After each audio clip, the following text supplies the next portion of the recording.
Hi friends, అందరూ ఎలా ఉన్నారు? ఇవాళ నేను రవా చిప్స్ ప్రిపేర్ చేస్తానండి. ఇవి కరకరలాడుతూ ఇలా టేస్టీగా రావాలంటే నేను కొన్ని చిట్కాలు చెప్తానండి. ఈ వీడియో ఫస్ట్ నుంచి లాస్ట్ వరకు మిస్ చేయకుండా చూడండి. అలాగే ఫస్ట్ టైం మన ఛానల్ చూస్తున్నట్లయితే తప్పకుండా సబ్స్క్రైబ్ చేసుకోండి. ఈ వీడియో నచ్చినట్లయితే మీ ఫ్రెండ్స్ అందరికి షేర్ చేసి తప్పక లైక్ చేయండి. ముందుగా 1 కప్పు రవ్వ తీసుకోవాలండి. ఇది బొంబాయి రవ్వ. డీప్ ఫ్రైకి తగ్గ ఆయిలు, తగినంత కారము, తగినంత సాల్టు. ఇది వామ్ అండి. మీరు వామ్ కానీ జీలకర్ర కానీ నువ్వులు కానీ తీసుకోవచ్చు. ఇప్పుడు ఒక మిక్సీ జార్ తీసుకోవాలి. అందులో 1 కప్పు రవ్వ అనేది యాడ్ చేసుకొని దీనికి తగినంత సాల్ట్ కూడా యాడ్ చేసుకోవాలండి. ఇది బాగా నున్నగా మిక్సీ చేసుకోవాలి. చూడండి, ఇలా నున్నగా పౌడర్ లాగా ఉండాలండి.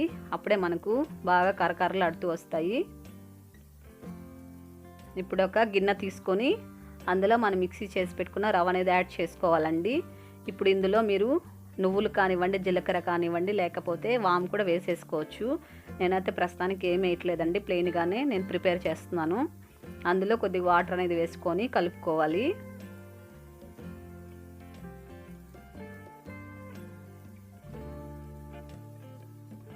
కొద్దిగా వేసుకొని కలుపుకోవాలండి. మరి ఎక్కువ వేసేసారంటే మెత్తగా అయిపోతుంది పిండి.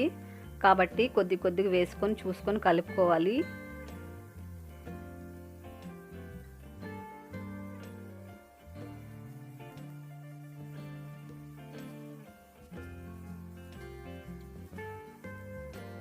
నేను ఇందులో ఆయిల్ కూడా యాడ్ చేయలేదండి. కానీ చూడండి, చక్కగా చేతికి అంటుకోకుండా ముద్ద అనేది ఎంత చక్కగా ప్రిపేర్ అయిపోతుందో.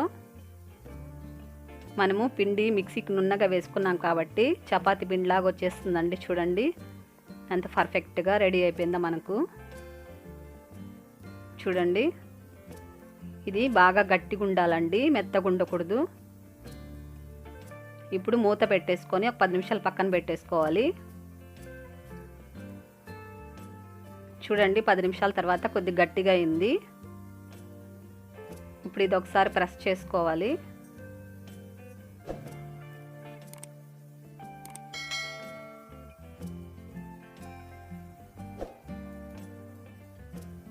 నేను ఒక బండ తీసుకున్నానండి చపాతీ రుద్దుకోవడానికి.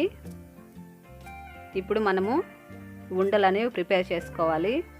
చిన్న చిన్న బాల్స్ లాగా చేసుకోవాలండి.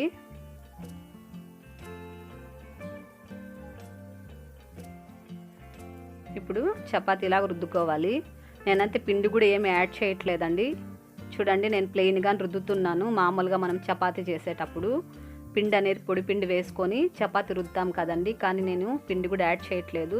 ఎందుకంటే కరెక్ట్గా నేను పిండి అనేది కలుపుకున్నానండి. కాబట్టి అతుక్కోదు బండకు కూడా. ఇప్పుడు అన్నీ అలా చేసేసుకొని ఒకదాని మీద ఒకటి వేసుకొని మళ్ళీ మనం చపాతీ అనేది రుద్దుకోవాలండి.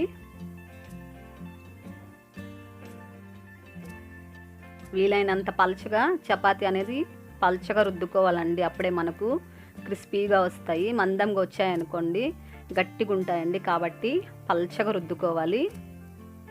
ఇప్పుడు ఒక చాకు తీసుకొని చాకుతోటి ఇలా లైన్స్ వేసుకోవాలి. నేను డైమండ్ షేప్లో కట్ చేస్తున్నానండి. మీరు ఏ షేప్లో అయినా కూడా కట్ చేసుకోవచ్చు.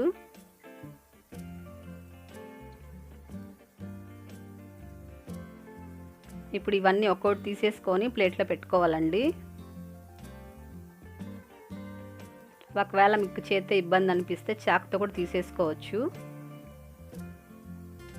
ఇప్పుడు స్టవ్ వెలిగించుకొని ఆయిల్ పెట్టుకొని ఆయిల్ హీట్ చేసుకోవాలి.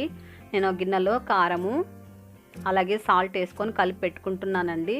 మీరు మసాలాకి ఆమ్చూర్ పౌడర్ యూస్ చేసుకోవచ్చు, లేకపోతే చాట్ మసాలా కూడా యూస్ చేసుకోవచ్చు అండి. టేస్ట్ చాలా బాగుంటుంది. నేను ఇవాళ సింపుల్గా చేస్తున్నానండి. ఇలా కూడా చేసుకోవచ్చు, టేస్టీగా ఉంటుందని చెప్పడానికి ఇలా చేస్తున్నాను నేను. ఆయిల్ హీట్ ఎక్కిన తర్వాత మనం కట్ చేసి పెట్టుకున్నాం కదండి చిప్స్, అవి వేసేసుకోవాలి. ఆయిల్ బాగా హీట్గా ఉండాలండి. వేసిన తర్వాతనే సిమ్లో ఉంచేసేయాలి మనము. అప్పుడే క్రిస్పీగా వస్తాయండి. లేకపోతే మీడియంలో పెడితే కూడా మాడిపోతాయి త్వరగా, లోపలనే కుక్ అవ్వండి. కాబట్టి మనం వేయంగానే సిమ్లో ఉంచేస్తే లో ఫ్లేమ్లో బాగా కరకరలాడుతూ ఇలా చిప్స్ అనేవి మనకు రెడీ అయిపోతాయి. ఇవి 1 మంత్ కూడా ఉంటాయండి నిల్వ స్టోర్ చేసి ఉంచుకుంటే. పిల్లలు అయితే చాలా ఇష్టంగా తింటారు. ఇప్పుడు ఇవన్నీ ఒక గిన్నెలోకి తీసుకోవాలి. చూడండి, ఈ కలర్ వస్తే సరిపోతుంది. ఇప్పుడు గిన్నెలో వేసుకుంటానే మనం మసాలా ప్రిపేర్ చేసుకున్నాం కదండి, వెంటనే మసాలా వేసుకొని ఇలా కుదిపి పెట్టుకోవాలి. వేడి మీదనే మనకు ఉప్పు కారం అనేది పడుతుందండి. చల్లారి నాకు వేస్తే సెట్ అవ్వదు, కాబట్టి ఇది మిస్ చేయకుండా ఇలా చేసుకోవాలి. చూడండి, కరకరలాడుతూ మనకు రవా చిప్స్ రెడీ అయిపోయాయండి. మీరు కూడా తప్పకుండా చేయండి ఈ హాలిడేస్లో. అలాగే ఈ వీడియో నచ్చినట్టయితే మీ ఫ్రెండ్స్ అందరికి షేర్ చేయండి, తప్పక లైక్ చేయండి. మరొక వీడియోతో నేను మళ్ళీ మిమ్మల్ని కలుస్తాను.